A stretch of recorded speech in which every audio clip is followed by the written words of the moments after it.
Hello friends, എല്ലാവർക്കും നമ്മുടെ ഒരു പുതിയ വീഡിയോയിലേക്ക് സ്വാഗതം. നമ്മൾ ഇന്ന് വെണ്ടയ്ക്ക മെഴുക്ക് പുരട്ടി വെക്കാൻ പോവുകയാണ്.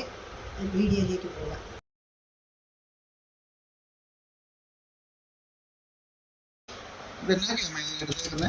ഇതേ ഒരു 6 പച്ചമുളക്, 1/2 കിലോ വെണ്ടയ്ക്ക, ഒരു 100 ഗ്രാമിൻ്റെ ഒരു സവോള. അതരിഞ്ഞ് നമുക്ക് അരിഞ്ഞെടുക്കാം. എല്ലാം കഴുകി റെഡിയാക്കി അരിഞ്ഞെടുക്കാം. തീർച്ചയായും നമ്മൾ അടുപ്പായി വെച്ചിട്ടുണ്ട്. ഇനി അതിനകത്ത് ഉപ്പ് ഒഴിക്കാം. ഇനി ചേരുന്ന ഉപ്പ് കുറച്ചിട്ട് മാത്രം മതി. മൂടി വെക്കാം. അടിക്ക് പിടിക്കാതിരിക്കാൻ ശകലം വെളിച്ചെണ്ണ ഒഴിച്ച് കൊടുക്കണം. ഒരു ചെറിയ 2 സ്പൂൺ വെളിച്ചെണ്ണ. ഫ്രണ്ട്സ്, അപ്പോൾ ഇത് നമ്മൾ ഉപ്പും എണ്ണ ഒഴിച്ച് വെച്ചിട്ടുണ്ട്. ഇതിപ്പോൾ നല്ലപോലെ ആവി കയറി ഒന്ന് വാടി നല്ലപോലെ വരട്ടെ. ഇപ്പോൾ 5 മിനിറ്റായി. നമുക്കൊന്ന് തുറന്ന് നോക്കാം. വാടി വരുന്നു. ഇച്ചിരി നേരം കൂടെ വേണം. അതെ, ഇച്ചിരമായി ഉപ്പും കൂടെ ഉണ്ട്. പറ്റാൻ ശകലം നേരം കൂടി ഇരിക്കട്ടെ. പറ്റായി വരുന്നു. ഇച്ചിരി ഒത്തിരി തീ കൊടുത്താൽ ചട്ടിയുടെ അടി വരി.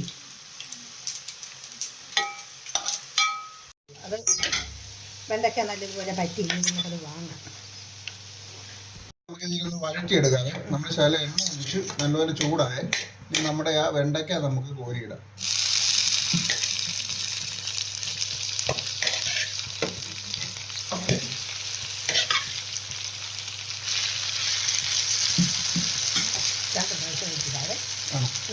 ഒന്നിച്ചിട്ടാലും അത് മൂക്കടിച്ചിട്ട് പാടാം. 2 പ്രാവശ്യമായിട്ട് നമുക്ക് എടുക്കാം. അപ്പോൾ വെണ്ടയ്ക്ക മെഴുക്ക് പുരട്ടി മൂത്തിരിക്കുന്നു. ഇനി നമുക്ക് അത് കോരി മാറ്റാം.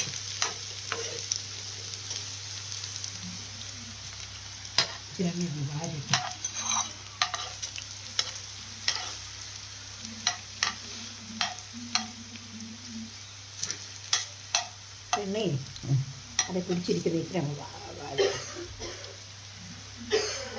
അതിന് നമുക്ക് കോരി മാറ്റിയേക്കാം.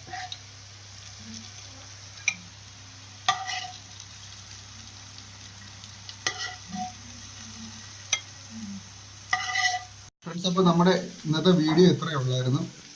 അപ്പോൾ നിങ്ങൾക്ക് എല്ലാവർക്കും ഇഷ്ടപ്പെട്ടെന്ന് വിചാരിക്കുന്നു.